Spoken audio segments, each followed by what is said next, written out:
Hello, scholars. This is the video for lesson 10, which is your assignment for Wednesday the 20th or Thursday the 21st. And these are days 41 and 42 of online learning. This lesson is the one that goes with writing your introductory paragraph. It's a classwork grade for completing your introductory paragraph. Here's the objective for today.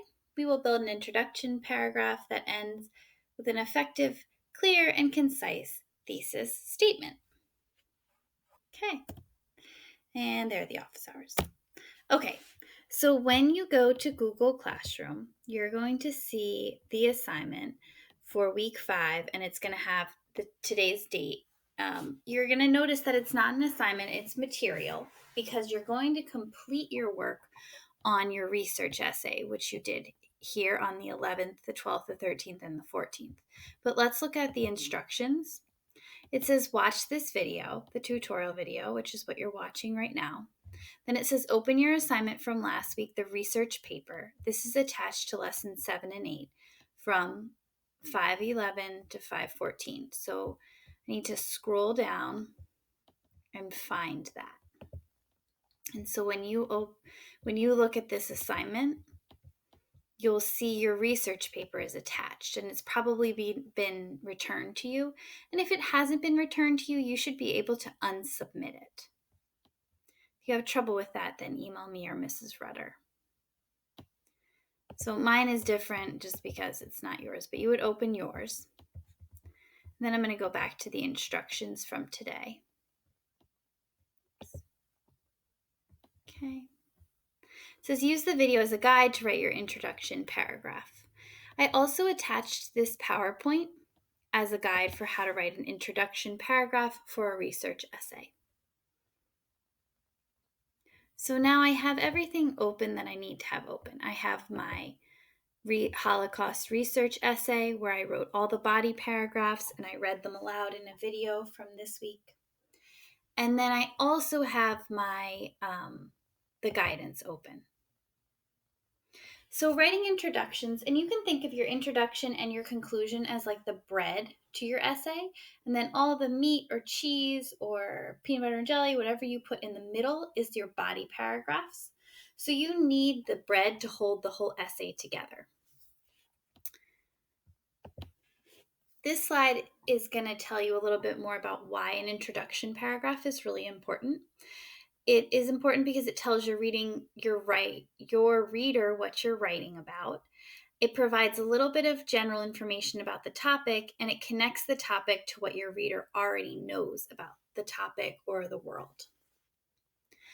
This PowerPoint includes do's and don'ts of introductions. So here are some of the do's. It says, do start with a compositional risk, aka a hook. This is a serious topic, so avoid using humor or questions. A good compositional risk can be a surprising statement or a shocking statistic or a quote that makes an impact. Introduce your topic. This is a short 1 or 2 sentence basic overview of your topic.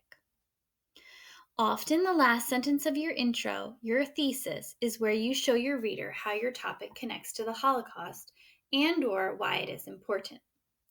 In this sentence, you should answer the question, what can a person learn about the war or the Holocaust by studying this topic, and why is this lesson so important?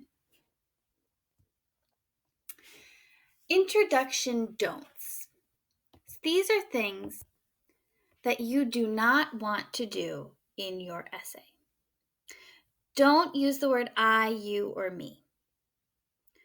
Don't write that you're going to be writing about. My topic is, or this paper will tell you about. Don't use a clever hook like you do for creative writing. This is a serious topic. This paper is about the Holocaust, so you want to make sure that you come across in an appropriate manner. Let's look at an example. This is a good example. Never before or since the Holocaust has there been an attempt to exterminate an entire race of people from the planet.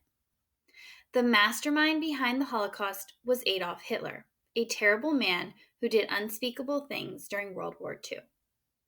Hitler's childhood, his failed dreams, and his strong racist beliefs all contributed to making him the man he was, the man who would set in motion the deadliest genocide the world has ever seen. This person took a compositional risk by sharing a shocking fact. This person gave a very general overview of the topic in this sentence by telling you that Adolf Hitler was the mastermind behind the Holocaust who did unspeakable things. The person then included a thesis statement where they talked about the sections of their paper. They said his childhood, his failed dreams, his strong racist beliefs contributed to making him who he was and set into motion the deadliest genocide, the Holocaust. So they made a connection between their topic, Hitler, his childhood, his failed dreams, and the Holocaust, which it said make a connection between the war or the Holocaust in the dues. This is a bad example of an intro. This is what you do not want your intro to look like. Why couldn't Hitler have just become a painter rather than a mass murderer? Adolf Hitler was a terrible man who did unspeakable things during World War II. I will prove in this paper how his childhood influenced the awful things he would do later in life. This does a lot of the don'ts. It uses an inappropriate hook for a serious topic by using a question. It gives an overview of Hitler, but it uses very elementary language. And then it uses I to introduce the thesis. So this, you do not want it to look like this. You want it to look like this. Let me show you how I would do mine. So in my example, I'm writing about Virginia Hall. Here I have just the Latin placeholder for my introduction. So the first thing I need to do is come up with a compositional risk or a hook. No one would have predicted the most dangerous, oh my goodness.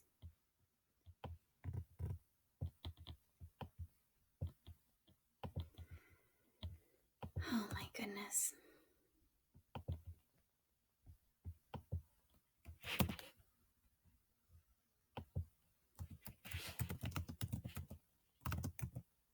Working against the Nazis during World War II was a woman, was a seemingly innocent woman with a limp. Okay, now I need to go through, so there's my hook. The next thing that I need in my do's, so I need a compositional risk. I didn't use humor and I didn't use questions. I used a surprising statement. Now I need to introduce my topic. It needs to be 1 or 2 sentences to just give a basic overview of my topic.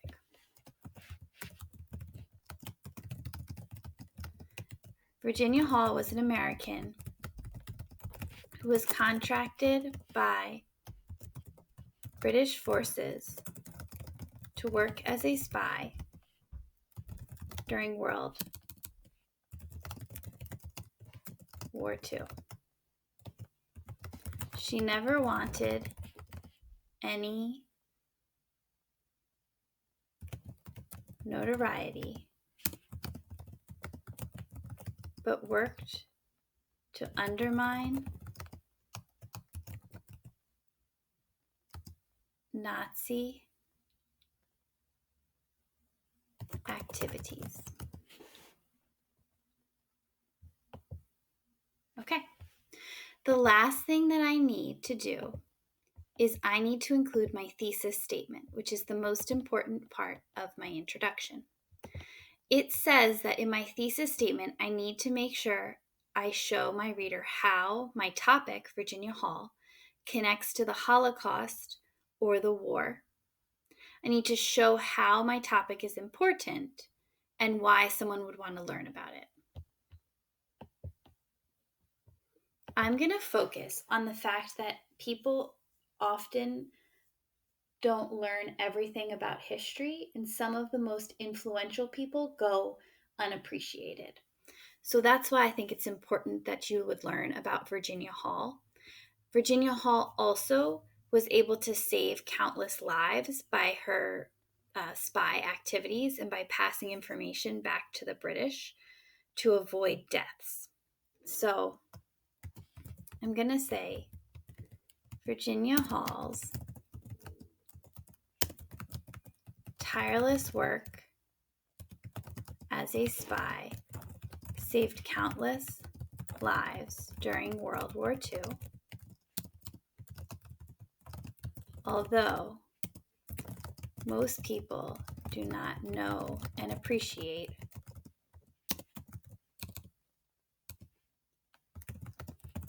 how influential and life-changing her work. No, that doesn't sound right. But the first part's okay. Tireless work as a spy saved countless lives during World War II, although most people do not know and appreciate the full effect of her work. That's much better. Okay, I have my compositional risk, my surprising statement. I have 2 sentences just giving a general overview of my topic, Virginia Hall. And I have a sentence connecting Virginia Hall to World War II and showing why learning about her is important. My introduction is done. I'm going to go back now and I'm going to resubmit this assignment. So you're going to resubmit the assignment from 511, 512, 513, and 514, lessons 8 and 9. You're going to turn it in again, and that way